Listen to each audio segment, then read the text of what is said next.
dua orang, yaitu saya Anjas Mukti dan Afrisan Ardanis. Materi pertama dibawakan oleh saya. Materi pertama, pengertian puisi. Puisi. Hampir dalam setiap bahasa daerah di Indonesia dikenal jenis karya sastra berbentuk puisi yang sudah mempunyai ikatan metrik tertentu sehingga dapat dinyanyikan menurut pola lagu yang sudah dikenal baik dalam masyarakat. Karya-karya demikian penuh dengan keajaiban, kesakitan, nasihat, dan petuah dengan bahasa tinggi yang sering merupakan klise, sehingga sudah dikenal dan dihafal oleh para penggemarnya. Puisi merupakan ekspresi pengalaman batin atau jiwa, penyair mengenai kehidupan manusia, alam, Tuhan Sang Pencipta melalui bahasa yang estetik yang secara padu dan utuh. Dalam bentuk teks yang dinamakan puisi. M. Attar Semi mengutip beberapa pendapat ahli sastra tentang pengertian puisi. William Wordsworth. Puisi adalah kata yang terbaik dalam susunan yang terbaik. Like puisi adalah lupaan perasaan yang imajinatif. Matthew Arnold. Puisi merupakan kritik kehidupan. Herbert Reed. Puisi bersifat intuitif, imajinatif, dan sinetik. Di balik kata-kata yang ekonomis, padat, dan padu tersebut, puisi berisi potret kehidupan manusia. Puisi menyuguhkan persoalan-persoalan kehidupan manusia juga dalam hubungan dengan alam dan Tuhan Sang Pencipta.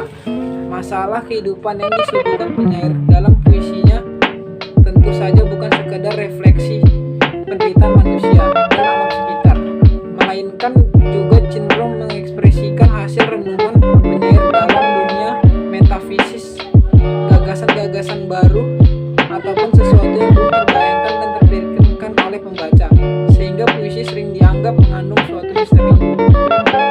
Jenis puisi. Jenis puisi dalam sastra Indonesia dikenal ada puisi lama atau puisi tradisional, puisi baru atau puisi modern, dan puisi kontemporer. Jenis puisi lama seperti bidai, pantun, syair, gurindam, taibun, seloka, karmina, atau pantun kilat. Jenis puisi baru seperti epik, balada, soneta, ode, elegi, epigram, satire, romantis, dan puisi-puisi berdasarkan jumlah baris seperti diskontersna, quantum, queen, sketste, stigma, stanza, soneta, pantun. Modern yang ditulis berdasarkan prinsip keberaksaraan, memiliki hubungan yang tak terpisahkan dengan prinsip kelisanan.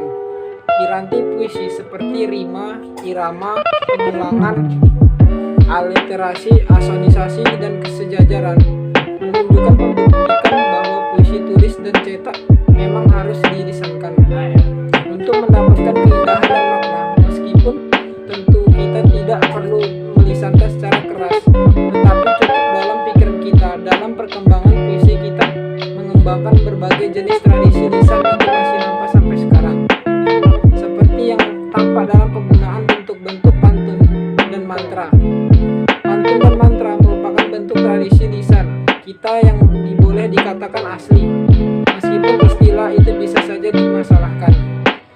Sekian penjelasan dari saya. Materi selanjutnya akan disampaikan oleh Afrisan Ardanis.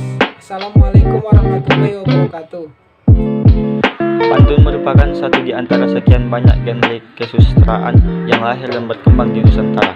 Pada mulanya, istilah pantun ini berasal dari bahasa Minangkabau, panuntun, yang berarti penuntun. Namun, ternyata istilah pantun ini pun dikenal juga di kalangan masyarakat Jawa, Sunda, Batak, dan Melayu. Dalam masyarakat Jawa, pantun dikenal dengan istilah parikan. Dalam masyarakat Sunda dikenal dengan sebutan paparikan. Sementara masyarakat Batak mengenal pantun dengan istilah umpasa atau dibaca uppasa. Masih tentang pantun. Dalam bahasa Melayu, pantun dikenal dengan istilah quatrain. Pantun adalah sebuah karya sastra lama yang terikat oleh aturan jumlah bait, baris, dan rima akhir. Pantun digunakan untuk mencurahkan isi hati seseorang. Ciri-ciri pantun: 1. Satu bait terdiri dari 4 baris atau larik. 2. Tiap baris terdiri dari 8 atau sampai 12 suku kata. 3. Baris ke-1 dan ke-2 merupakan sampiran, sedangkan baris ketiga dan ke-4 merupakan isi atau maksud. 4. Rima atau sajak akhir ABAB. Surabaya berupa-rupa, sapu tangan jatuh di lumpur, hendak lupa, tak dapat lupa sebentar di waktu tidur. Kapal berlayar dari Belawan berlabuh tentang Pulau Tujuh, kalau terkenang kepada Tuhan hati di dalam hancur dulu. Dalam pantun selalu ada 2 dimensi, yaitu pertama yang disebut sampiran. Konvensi mengatakan bahwa tidak ada yang bersungguh-sungguh dengan sampiran.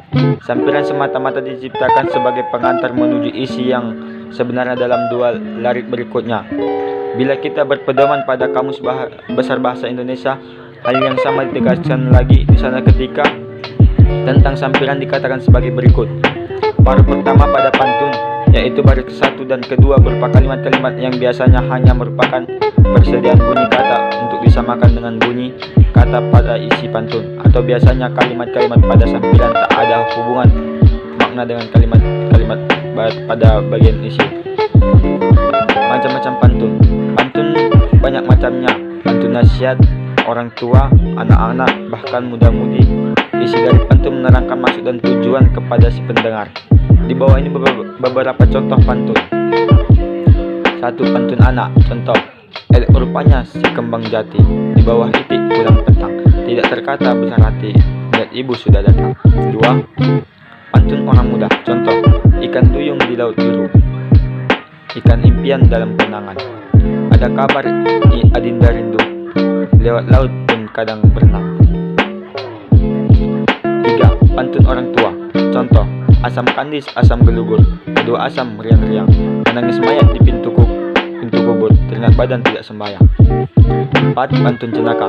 Contoh: elok rupanya pohon belimbing, tumbuh dekat pohon mangga, elok rupanya berbini sumbing, biar marah tertawa juga. 5. Pantun teka-teki. Contoh: kalau puan cemara, ambil gelas di dalam peti, kalau tuan bijaksana, binatang apa tanduk di kaki. 6. Pantun agama.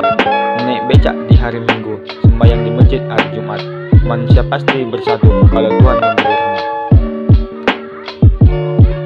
Penutup. Kesimpulan. Berdasarkan penjelasan tentang puisi dan pantun dapat kita tarik benang merah sebagai berikut. 1. Puisi merupakan ekspresi pengalaman batin atau jiwa penyair mengenai kehidupan manusia, alam, dan Tuhan Sang Pencipta melalui media berbahasa estetik yang secara padu dan utuh dalam bentuk teks yang dinamakan puisi. 2. Pantun adalah sebuah karya sastra lama yang terikat oleh aturan jumlah bait, baris, dan rima akhir. Pantun digunakan untuk mencurahkan isi hati seseorang. 3. Pantun banyak macam atau jenisnya. Pantun nasihat, orang tua, anak-anak, bahkan muda-mudi. Saran. Setelah penulis merumuskan masalah yang membahas tentang puisi dan pantun, maka penulis memberikan saran kepada pembaca, khususnya para mahasiswa atau mahasiswi. Saran-sarannya antara lain sebagai berikut. 1. Jagalah budaya asli Indonesia dengan baik, karena para mahasiswa juga merupakan generasi penerus bangsa, dan belajar lebih giat lagi dalam memahami serta mengetahui dengan baik pantun dan puisi. 2. Cintailah dan jangan melupakan pantun dan puisi. 3. Para mahasiswa jangan terpengaruh oleh zaman modern seperti ilmu pengetahuan dan teknologi. Sekian makalah kami pada hari ini. Assalamualaikum warahmatullahi wabarakatuh.